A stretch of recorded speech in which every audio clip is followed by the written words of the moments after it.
Next ఇది కీలకమైన వార్త అండి మనకి. పాపం నవీన్ యాదవ్కి లైన్ క్లియర్ అయినట్టు చెప్తున్నారు మనకి. అంటే జూబ్లీస్ ఉప ఎన్నికల పోటీ నుంచి తప్పుకున్న బొంతు రామ్మోహన్ పార్టీ శ్రేణులతో జూమ్ మీటింగ్లో సీఎం రేవంత్ 2 పేర్లతో ఏఐసీసీకి సిఫార్సు చేయాలని నిర్ణయం చెప్పారు. అయితే ఇక్కడ అంతా ఇక అయిపోయింది. నవీన్ యాదవ్కే సీటు కన్ఫర్మ్ అయిపోయింది. ఇక ఆయనకి ఆల్మోస్ట్ అఫీషియల్గా అనౌన్స్ చేయటమే తరువాయి అనుకున్నారు నవీన్ యాదవ్. కానీ ఇక్కడ ఏం జరిగిందంటే పాపం నవీన్ యాదవ్కి మరి ఎవరైనా కావాలని వాంటెడ్గా టార్గెట్ చేస్తున్నారా? పరిస్థితులు అలా కలిసి వస్తున్నాయా? ఏదో అంటారు కదా, దరిద్రం దొబ్బేసిందని. అలా జరుగుతుందా? ఏం జరుగుతుందో తెలియట్లేదు. కానీ పూర్తి వివాదాల్లో చిక్కుకుపోతున్నారు నవీన్ యాదవ్ గారు. ఫస్ట్ వివాదం ఏంటంటే ఆయన ఈ ఓటర్ కార్డ్ పంపిణీ చేశారు. ఈ ఓటర్ కార్డ్ పంపిణీ చేపట్టారు. ఏది వెనకాల పార్టీ ఫ్లాగ్ పెట్టుకొని ఎలక్షన్ కోడ్ వచ్చిన తర్వాత అలా ఓటర్ కార్డు పంపిణీ చేయకూడదు. మరొకటి ఎలక్షన్ కోడ్ వచ్చిన తర్వాత ఎటువంటి ఉచితాలు కానీ ఏమి ఇవ్వకూడదు. కానీ నేను ఏం చేశారంటే కుట్టు మిషన్లు శానిటరీ ప్యాడ్స్ ఇట్లాంటి కొన్ని పంపిణీ చేశారు నిన్న. ఇదొకటైతే మూడో పాయింట్ ఏంటంటే సడన్గా అక్కడంతా వాళ్ళ నాన్న చిన్న శ్రీశైలం యాదవ్ పెద్ద రౌడీ, ఆయన పైన బోల్డ్ కేసులు ఉన్నాయి, రౌడీ షీట్ కూడా ఆయన పైన ఈ రోజుకి ఓపెన్ ఉంది. అలాంటి కొడుక్కి టికెట్ ఇస్తే ఖచ్చితంగా జూబ్లీస్ని ఒక రౌడీలకు అడ్డగా మారుస్తారని ఒక గొడవ నడుస్తూ ఉంది. ఇంకొక హైలైట్ పాయింట్ ఏంటయ్యా అంటే నిన్న సాయంత్రం రోజు వచ్చింది. ఇది చాలా కీలకమైన పాయింట్. వీళ్ళ తమ్ముడి భార్య అంట, నవీన్ యాదవ్ వాళ్ళ తమ్ముడి భార్య అట ఆమె ఏకంగా మీనాక్షి నటరాజన్కి లేఖ రాశారు. ఇది చాలా కీలకమైన పాయింట్. మీనాక్షి నటరాజన్కి లేఖ రాశారు. ఈ నవీన్ యాదవ్ కానీ చిన్న శ్రీశైలం కానీ నన్ను చాలా టార్చర్ పెట్టారు, గృహహింస చేశారు, కట్నం కోసం వేధించారు. అసలు ఈ కుటుంబం అంతా ఈ కుటుంబం బాగా వేధింపులకు గురి చేశారు. మహిళలను కూడా చూడకుండా మహిళలపై వేధింపులు చేయడం వీళ్ళకి అలవాటే అని చెప్పి ఈ ఒక లెటర్ రాశారు. సో ఇంకా అంతా అయిపోయిందిరా బాబు, టికెట్ తీసుకోవటమే ఆలస్యం, అఫీషియల్ అనౌన్స్మెంట్ రావటమే ఆలస్యం అనుకున్న టైంలో ఇవి వరుసగా నవీన్ యాదవ్ను చుట్టుముట్టినాయి. ఈ కేసులో అయితే ఎఫ్ఐఆర్ కూడా ఫైల్ అయింది ఈ కేసులో. సో ఈ కేసుని కూడా ఎలక్షన్ కమిషన్ చాలా సీరియస్గా పరిగణిస్తుంది. ఇది నియోజకవర్గ ఓటర్లని ప్రభావితం చేసే అంశం. ఇది మరి మీనాక్షి నటరాజన్ గారికి రాసిన లేఖ కాబట్టి దీనిపైన కూడా ఆలోచిస్తారు.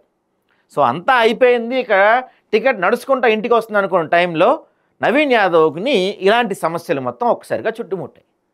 మరి వీటి నుంచి ఎలా బయటపడతారు అనేది చూడాలి. ఎందుకంటే ఎవరన్నా కావాలని చేస్తున్నారు. ఎందుకంటే వరుసగా ఒకదాని తర్వాత ఒకటి వివాదాల్లో చిక్కుకుంటానే ఉన్నాడు. భూమిని కబ్జా చేయడమే కదా 100 కోట్ల స్కొమ్మును. ఇదిగో ఇంకో వార్త ఏదో వచ్చింది చూడండి.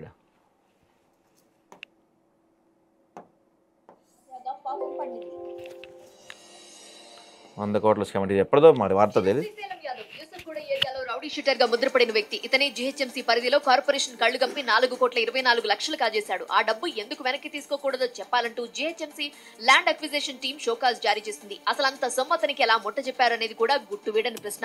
ఇది ఒకటి. అంటే ఇప్పుడు పాతయన్నీ బయటకు వస్తున్నాయి. మరి ఎవరో కావాలని చేస్తున్నట్టే కనపడతా ఉంది. ఇప్పుడు నిన్న చూడండి, ఈయనకు కూడా మరి నవీన్ యాదవ్కి ఎవరు చెప్పేటోళ్ళు లేరా ఈ టైంలో ఇట్లా చేయకూడదు? గతంలో ఆయన 2 సార్లు ఎమ్మెల్యేగా పోటీ చేశాడు కదా, తెలీదా ఆయనకి? పాపం ఎన్నికలు కూడా ఉల్లంఘిస్తూ జూబ్లీస్లో కుట్టు మిషన్లు పంపిణీ చేసిన కాంగ్రెస్ నాయకుడు నవీన్ యాదవ్ ఒకవైపు 3 రోజుల క్రితం ఓటర్ కార్డులు పంచిన వివాదం చిక్కుగా ఇప్పుడు ఓటర్లను ప్రలోభ పెట్టేలాగా కుట్టు మిషన్లు పంచారంట.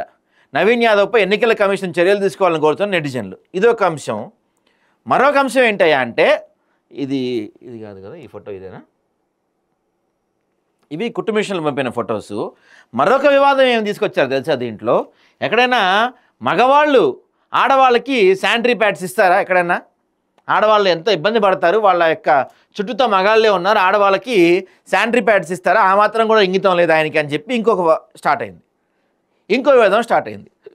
చూడండి, ఇదే ఇక్కడ ఆయన శానిటరీ ప్యాడ్స్ ఇస్తున్న దృశ్యం. ఇది కుట్టు మిషన్లు పంచేది అనుకుంటా. ఇది ఇస్తున్నారు ఆయన. ఇట్లా ఇదిగో ఇక్కడ కుట్టు మిషన్లు పంపిణీ చేస్తున్నారు అనుకుంటా. ఇవి ఇలా పాపం టార్గెట్ చేశారా ఏంటి? ఇక్కడ కొంతమంది కామెంట్స్ రాశారు చూడండి. అరే పిచ్చి డాష్ గారు కొంచెం తెలుసుకొని రాయండి రా బాబు. It was official government programme for minority welfare scheme. Before code అయినా అఫీషియల్ రికార్డ్స్ ఉంటుంది.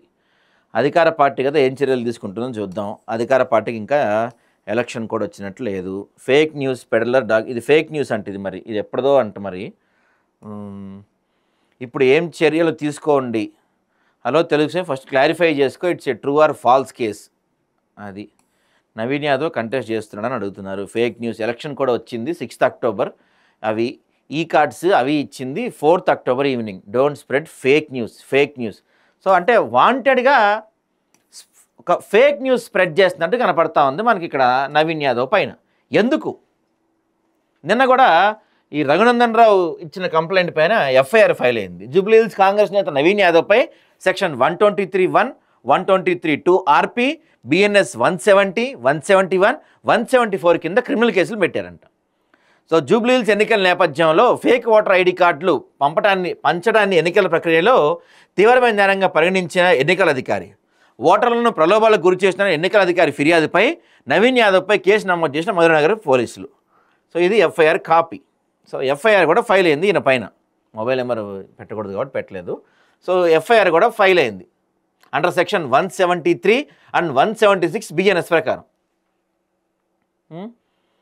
సో పాపం నవీన్ యాదవ్ ఇక్కడ ఆయన ఓటర్స్ కార్డ్స్ పంచుతున్నాడు. వెనకాల కాంగ్రెస్ పార్టీ జెండా ఉంది, ఇక్కడ ఇలా పంచుతుంది ఓటర్ కార్డు. ఇలా పంచడం తప్పు అనేది, ఓటర్ కార్డులు పంచడం అనేది ఎలక్షన్ కమిషన్ కోడ్ ఆఫ్ కండక్ట్లో చాలా సీరియస్ అంశంగా పరిగణిస్తారనమాట.